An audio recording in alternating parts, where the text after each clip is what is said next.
दोस्तों नमस्कार। अमेरिका जिन शर्तों पर भारत के साथ व्यापार करना चाहता है, अगर भारत उससे इनकार कर दे तो क्या होगा? चीन अगर भारत को अपना माल देना बंद कर दे तो क्या होगा? यकीन जानिए, अंतर्राष्ट्रीय तौर पर भारत की ताकत जो अमेरिका के साथ बीते 10 वर्षों में खड़ी होकर बनी, एक झटके में ढहढहाकर गिर जाएगी। और दूसरी तरफ भारत के भीतर जो लोकल फॉर वोकल या मेक इन इंडिया का नारा जो लग रहा है, उसकी पूरी हवा निकल जाएगी अगर चीन ने माल देना बंद कर दिया तो। और भारत के भीतर जो मैन्युफैक्चरिंग सेक्टर का हाल है, भारत के भीतर जो उत्पादन से जुड़ी इंडस्ट्रीज का हाल है, भारत में रोजगार जितनी बड़ी तादाद में मैन्युफैक्चरिंग सेक्टर के साथ 2013 में था, जो सर्विस सेक्टर के साथ 2013-14 में था, और मौजूदा वक्त में इन दो परिस्थितियों में यानी भारत की अंतर्राष्ट्रीय पहचान अमेरिका के साथ खड़े होने की और भारत के भीतर चलता हुआ बाजार, चलती हुई जिंदगी चीन के सामानों पर टिकी हुई, इन दो परिस्थितियों को आप अगर वाकई अलग कर देंगे तो आपकी हथेली खाली होगी। और यह आपके सामने सबसे बड़ा संकट होगा कि जिन जिन क्षेत्रों में आप सोच रहे हैं कि हम इतनी आगे बढ़ चुके हैं कि अब दुनिया पर आश्रित होने की जरूरत नहीं है, तो आज जरा आंखें खोल लीजिए और समझने की कोशिश कीजिए।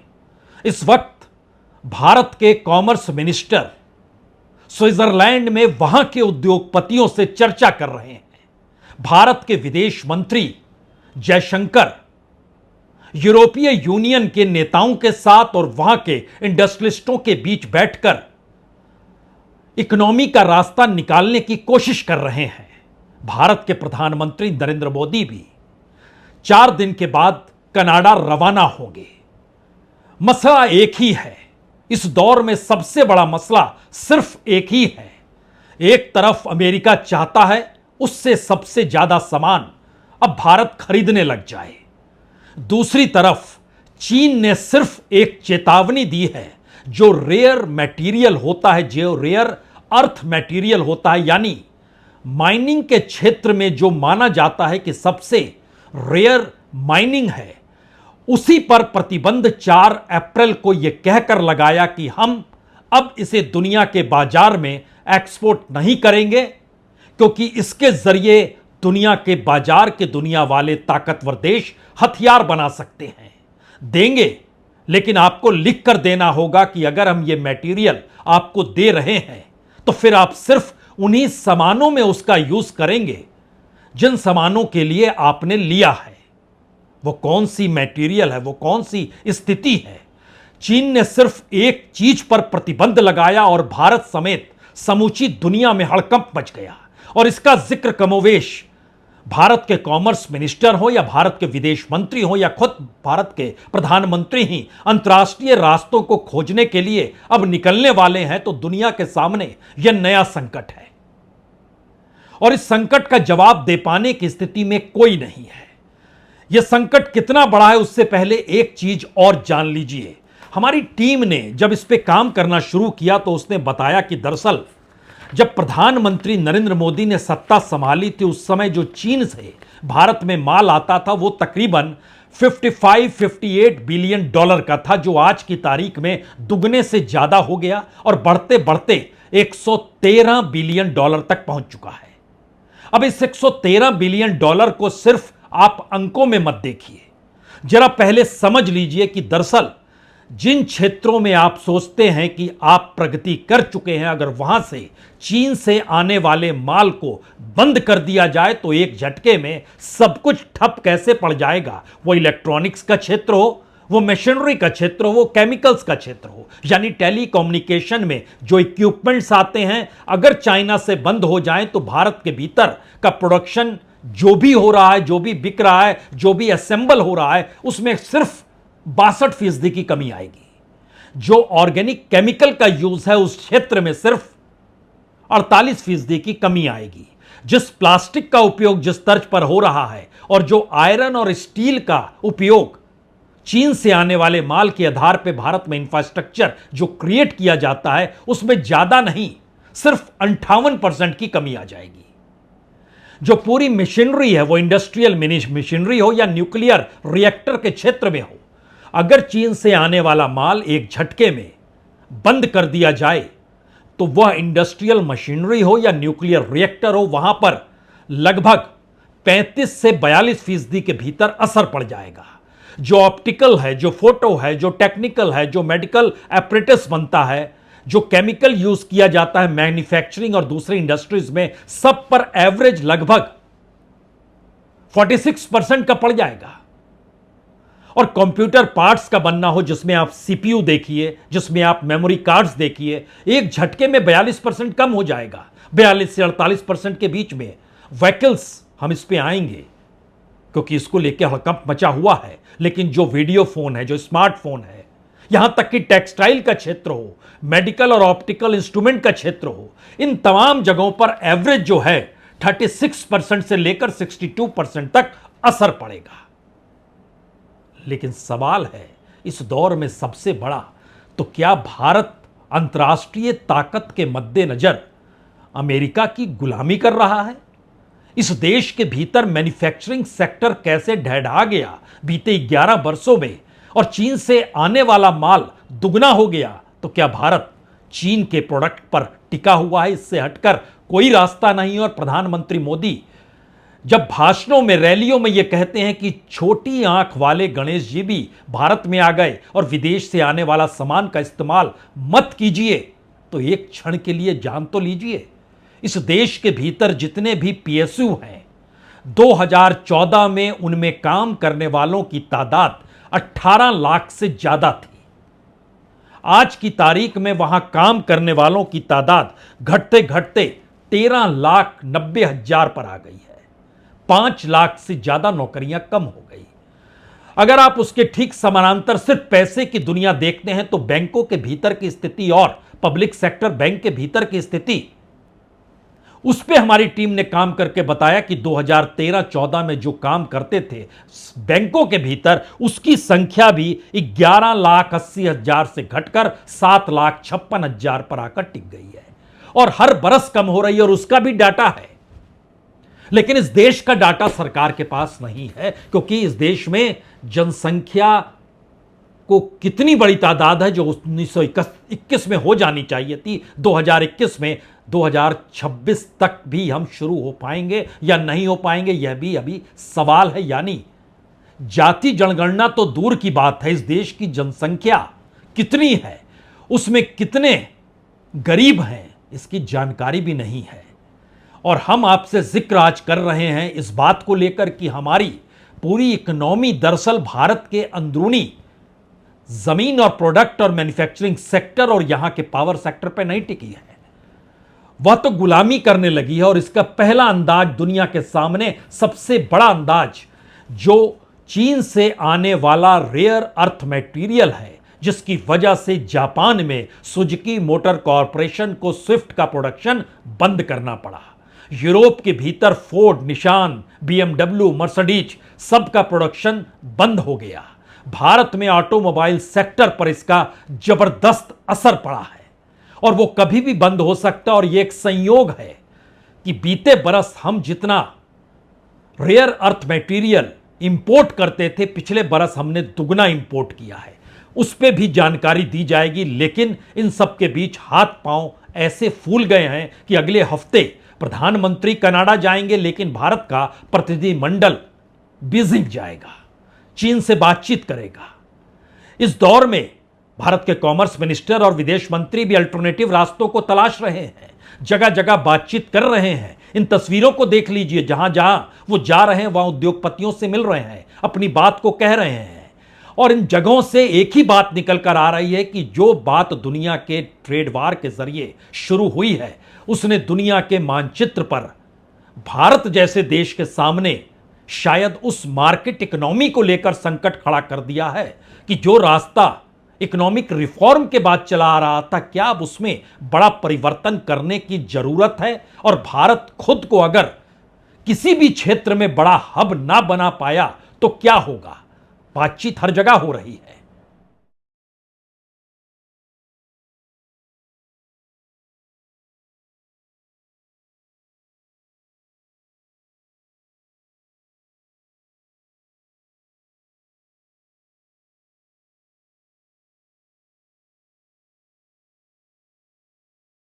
भारत ही नहीं, दुनिया के तमाम देशों के बातचीत के केंद्र में, वह भी ट्रेड को लेकर, कोई दूसरा देश नहीं, चीन है और अमेरिका है।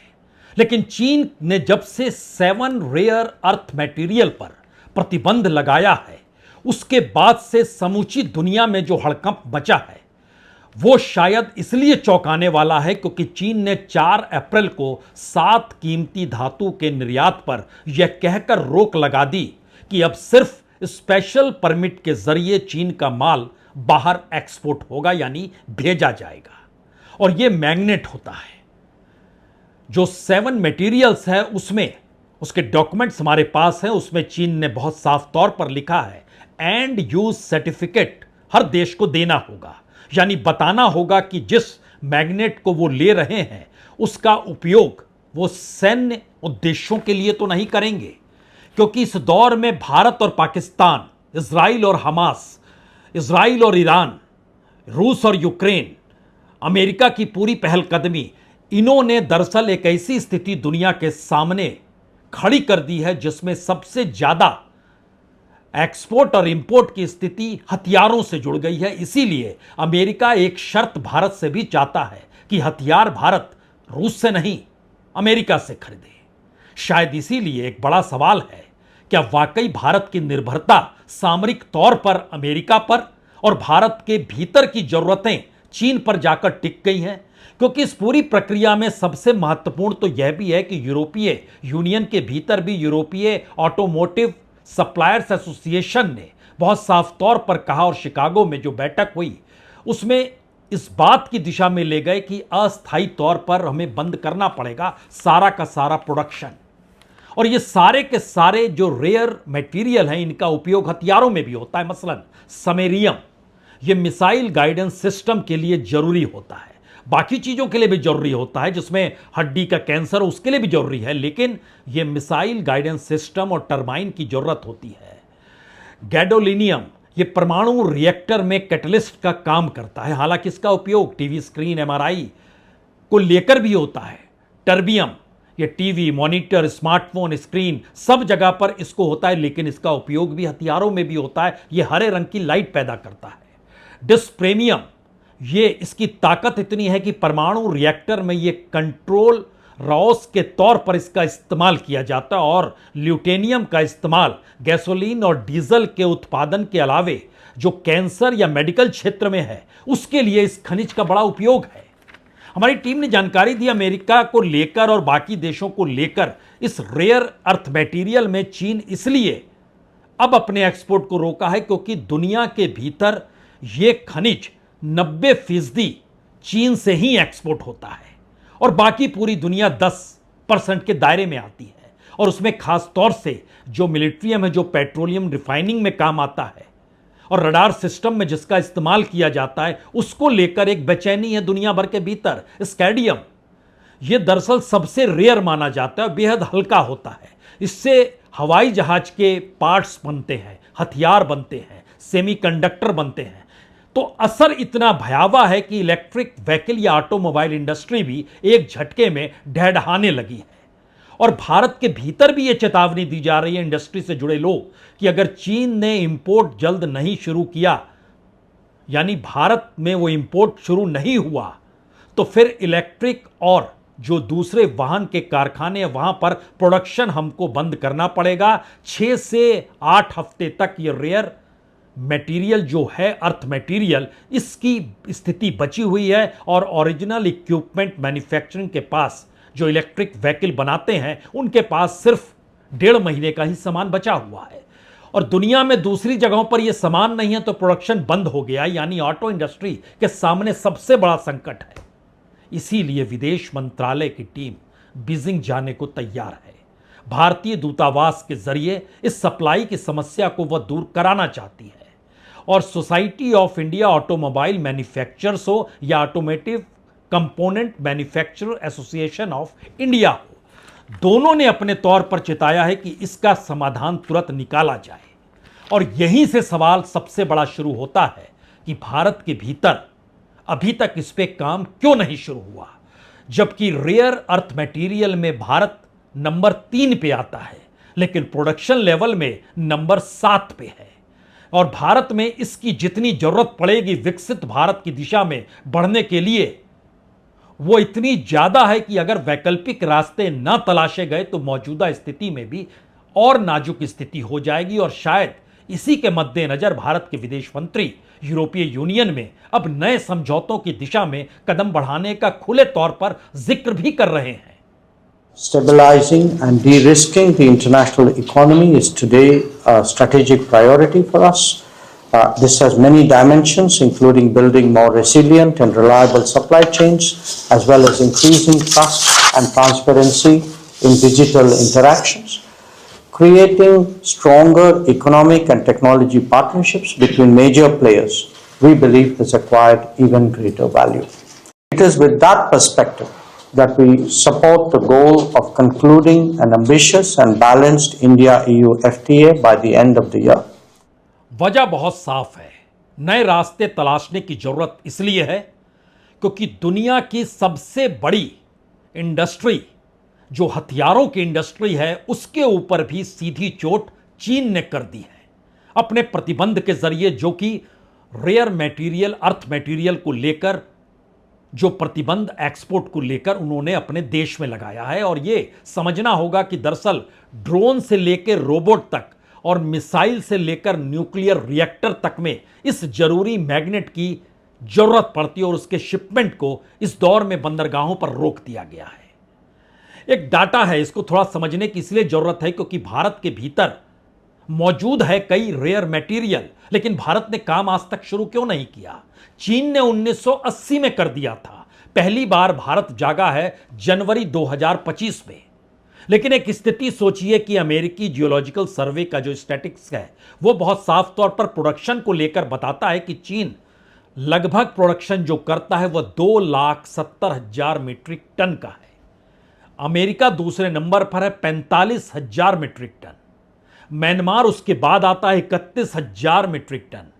ऑस्ट्रेलिया उसके बाद आता है 13,000 मीट्रिक टन। थाईलैंड उसके बाद आता है 4,000 मीट्रिक टन। वियतनाम उसके बाद आता है 4,300 मीट्रिक टन। इंडिया उसके बाद आता है 2,900 मीट्रिक टन। और यहां समझना यह भी है, भारत का प्रोडक्शन दुनिया के प्रोडक्शन में 0.7% है, लेकिन भारत के भीतर जो रिजर्व मिलियन टन है वो 6.9 million ton reserve rare material है। और भारत ने इस दौर में काम उस दिशा में शुरू किया ही नहीं। जनवरी 2025 में जागे, नींद से जागे और नेशनल क्रिटिकल मिनरल एसोसिएशन कहिए, मिशन कहिए, उसके तहत 16,300 करोड़ का एक बजट बनाया गया और कहा गया अगले 7 साल का यह प्रोजेक्ट है। पैसा है नहीं है, किस दिशा में पैसा लगाना है नहीं लगाना है, कोई पॉलिसी नजर आपको आएगी नहीं। और 30 क्रिटिकल मिनरल्स को लेकर मार्च 2025 में, यानी इसी बरस, जो रेयर अर्थ मटेरियल था उसको लेकर प्राइवेट इन्वेस्टमेंट के लिए रास्ता खोला गया। 3 माइंस इस देश के 3 अलग अलग हिस्सों में, कर्नाटक में, छत्तीसगढ़ में और उत्तर प्रदेश के सोनभद्र के इलाके में, यहां पर रास्ता खोला गया। लेकिन यह कब से कॉमर्शियली वाइबल होगा, इसमें भी बरसों बरस लगेंगे, क्योंकि R&D पर काम हुआ ही नहीं है, रिसर्च को लेकर कोई काम, कोई बजट बना ही नहीं है। और खुद सरकार यह मान रही है कि देखिए जितना भी प्रयोग होता है आने वाले वक्त में दुगने प्रयोग की जरूरत पड़ेगी, अन्यथा इसके अलावे हम चल नहीं सकते हैं। तो यहां पर कोई भी सवाल करेगा, दुनिया के भीतर आप कुछ भी संबंध और रास्तों को बना लीजिए, लेकिन अपने देश को आपने कैसे तैयार किया इस दिशा में कौन देखेगा? और शायद इसीलिए स्विट्जरलैंड के बीच जब कॉमर्स मिनिस्टर वहां के उद्योगपतियों के बीच बैठते हैं तो बाहर निकलकर कहते हैं हाँ बहुत शानदार बातचीत हुई और हमने बहुत शानदार तरीके से अपनी बातों को रखा और समझौते भी हुए हैं। लेकिन देश के भीतर की क्या स्थिति है? लेकिन उससे पहले कॉमर्स मिनिस्ट्री की बात सुन लीजिए। म्यूचुअल रिकग्निशन एग्रीमेंट के माध्यम से भारत की कंपनियों को जब स्विट्ज़रलैंड में या नॉर्वे, लिechtenstein या आइसलैंड में कुछ सामान बेचना हो तो भारत में ही उसकी रेगुलेटरी अप्रूवल्स हो जाए, और स्विस कंपनीज को अगर कुछ भारत में देना हो तो स्विट्ज़रलैंड में ही उनका रेगुलेटरी अप्रूवल हो जाए। ऐसा एक दो तरफा द्विपक्षीय समझौता। असल में तमाम जगहों पर जो भी बातचीत हो रही है उसमें 5 मुद्दे महत्वपूर्ण हैं। अमेरिका और चीन का ट्रेड वार है, नई विश्व व्यवस्था जो बन रही है और उसमें डॉलर की भूमिका या क्रिप्टो करेंसी की भूमिका, ये नया बहस का हिस्सा है। जो पूरी डिजिटल इकोनॉमी किस दिशा में जाएगी कोई नहीं जानता है। इसके बाद जो टैरिफ, हथियार और युद्ध की व्यवस्था को लेकर व्यापार को नए सिरे से मथने की सोच है, वह भी एक सवाल है। और जो रिस्ट्रिक्शंस अमेरिका के भीतर लग रहे हैं, वहां पर आने वाले लोगों को लेकर, उसको लेकर यूरोपीय यूनियन रास्ता खोलना चाह रही है और उसने रास्ता खोला भी है। लेकिन बड़ा सवाल तो यह है कि इन सब के बीच भारत ने पिछले बरस लगभग 53,700 टन रेयर अर्थ मटेरियल को मंगा लिया दुनिया के बाजार से। उसके पिछले साल 28,700 टन ही मंगाया था। इस वजह से भारत में अभी भी काम चल रहा है और जो मंगाया गया माल है उसमें से 93% चीन से आया है। यानी चीन से आने वाले अलग अलग क्षेत्रों के जो माल है, अगर उस पर रिस्ट्रिक्शन लग जाए तो भारत के भीतर की परिस्थिति एक झटके में, वो इंडस्ट्री हो, वो मशीनरी हो, वो पावर सेक्टर हो, वो न्यूक्लियर सेक्टर हो, वह स्टील और आयरन से जुड़ा हुआ क्षेत्र हो, वो प्लास्टिक से जुड़ा हुआ क्षेत्र हो, वो केमिकल से जुड़ा हुआ क्षेत्र हो, वो फर्टिलाइजर से जुड़ा हुआ क्षेत्र हो, एक झटके में 32% नीचे की लकीर और 78% ऊपर की लकीर रेयर अर्थ मिलाने के बाद ये एवरेज निकल कर आएगा। काम आपका ठप पड़ जाएगा। तो राजनीति तो बहुत हो गई बीते 10 से 11 बरस में। अब सवाल देश के भीतर ध्यान देने का है, और यह ध्यान देने का जिक्र हम सिर्फ इसलिए कर रहे हैं क्योंकि हमारा मैन्युफैक्चरिंग सेक्टर इस दौर में ढह के ढह चुका है। रोजगार तो मिले नहीं, रोजगार कम हो गए। यह आंकड़ा भी जब हम बता रहे हैं कि लगभग 5 लाख नौकरियां पीएसयू में कम हो गई, बैंकों के भीतर 3 लाख नौकरियां कम हो गई, इस देश के भीतर में जो प्रोडक्शन हो रहा था उसमें लगभग 70 से 80% की कमी आ गई। कोई ऐसा कॉरपोरेट नहीं जो किसी प्रोडक्ट को बनाता हो और उसकी मांग भारत के बाजार में या अंतर्राष्ट्रीय बाजार में हो, आपको नहीं समझ में आएगा। सर्विस सेक्टर और सुविधा देने के लिए इंफ्रास्ट्रक्चर, इसको लेकर मोनेटाइजेशन इस हद तक आगे बढ़ाया गया कि उस मोनेटाइजेशन की कीमत कभी 10 लाख करोड़ रुपए, कभी 50 लाख करोड़ रुपए, जो मन चाहे सो आकलन किया गया और इंफ्रास्ट्रक्चर पर 100 लाख करोड़ तक का एक बजट बनाया गया कि कैसे कैसे काम होगा। लेकिन यह काम होगा कैसे? आपके यहां जब प्रोडक्शन नहीं है और आपको बाहर के माल पर टिके रहना है, और भारत के भीतर हमें लगता है यह जानने की जरूरत होनी चाहिए कैसे भारत की राजनीति ने सब कुछ तहस नहस कर दिया। एनसीएलटी और आईबीसी बनाए गए उन दिवालिया होते कंपनियों को लेकर, जो कंपनियां काम ना करे, प्रोडक्शन ना कर पाए, उसकी दोबारा दूसरे किसी को बेच दिया जाए। और आपको जानकर हैरत नहीं होनी चाहिए, इस देश के भीतर लगभग 30,310 कंपनियों से जुड़े हुए मामले जो एनसीएलटी के पास पहुंचे, उसकी कीमत ओवरऑल जो सुलझाने के बाद दिखाई दी वह 13,80,000 करोड़ की थी। लेकिन अगर इन 30,310 कंपनियों को जिस वक्त शुरू किया गया और उनका एक नेटवर्थ का आप एनालिसिस करेंगे तो आपको जानकर हैरत होगी कि यह 13,80,000 करोड़ रुपए जो एनसीएलटी बतलाती है, इसकी ओरिजिनल कीमत जो है वह 200 लाख करोड़ से भी ज्यादा की है। यानी कैसे पैसा कॉरपोरेट के भीतर साइकिल करता है, कौन दिवालिया होता है, कौन खरीदता है, उस दिवालिये से बैंकों को कितना नुकसान होता है, जो खरीदता है उसको ही बैंक फिर से लोन देकर वो कैसे शुरू कर देता है। यह एक चक्करगिन्नी की तरह चीजें इस देश की इकोनॉमी के साथ खिलवाड़ होती चली गई। और शायद इसी की सबसे बड़ी वजह है कि इस दौर में जो भी काम जिस तर्ज पर हो रहा था उसमें भारत पूरे तरीके से चीन से आने वाले माल पर टिकते चला गया। इसीलिए तो 2013-14 में अगर 58 बिलियन डॉलर का माल चीन से आ रहा था तो आज बढ़ते बढ़ते 113 बिलियन डॉलर हो गया। और मोदी सरकार ताली इसलिए बजाती है कि देखिए हम बेहतरीन इसलिए हैं क्योंकि अटल बिहारी वाजपेयी की सरकार के दौर में जो चीन से माल आता था वो लगभग 20-22 बिलियन डॉलर का ही था, और देखिए मनमोहन सिंह 58 तक ले गए, तो हम तो 113 तक ही आए हैं। यानी एक गजब की परिस्थिति है उस इकोनॉमी को जानने समझने की कि हम तुलना देश की राजनीति के भीतर करेंगे और अंतर्राष्ट्रीय तौर पर संबंधों को बनाने के लिए सामरिक तौर पर अमेरिका के सामने झुकेंगे, और बाकी माल के लिए जो इस देश के भीतर जरूरी सामान है। एक डाटा और आखिर में आपको बतला देते हैं।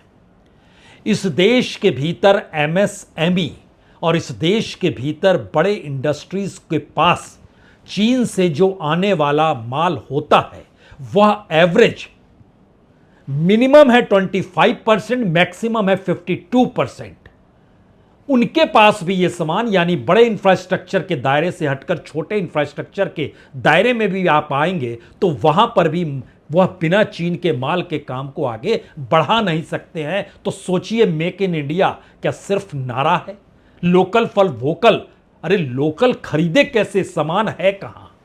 खुद प्रधानमंत्री का जहाज तो विदेश से बनकर आया, गाड़ियों का काफिला जो चलता है वो विदेशी गाड़ियों का काफिला है। जो दुनिया की सबसे महंगी गाड़ियां हैं उसमें प्रधानमंत्री 6 गाड़ियों के साथ काफिले में चलते हैं। और तो और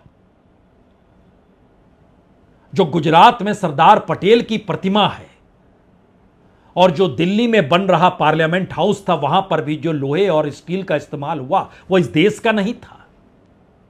कहां कैसे कैसे थामेंगे? राजनीति जब सर चढ़कर बोलने लगती है तो देश के भीतर की अपनी जमीन, देसी जमीन डगमगाने लगती है। और मौजूदा वक्त में सिर्फ एक रेयर अर्थ मटेरियल पर चीन ने प्रतिबंध क्या लगाया, हड़कंप मच गया है। और सोचिए अगर यह स्थिति टकराव की परिस्थिति से आगे बढ़ जाए, जी नहीं, टकराव नहीं होगा, क्योंकि देश की इकोनॉमी ठप पड़ जाएगी, देश में भारत की अंतर्राष्ट्रीय ताकत गायब हो जाएगी। तो उधर अमेरिका है, इधर चीन है, ये दोनों आपस में ट्रेड वार करें लेकिन भारत दोनों के साथ ही खड़ा आपको नजर आएगा। यह है इस देश की विदेश नीति में प्रधानमंत्री मोदी की इंटरनेशनल पॉलिसी और इंटरनेशनल कूटनीति। बहुत बहुत शुक्रिया, बहुत बहुत शुक्रिया।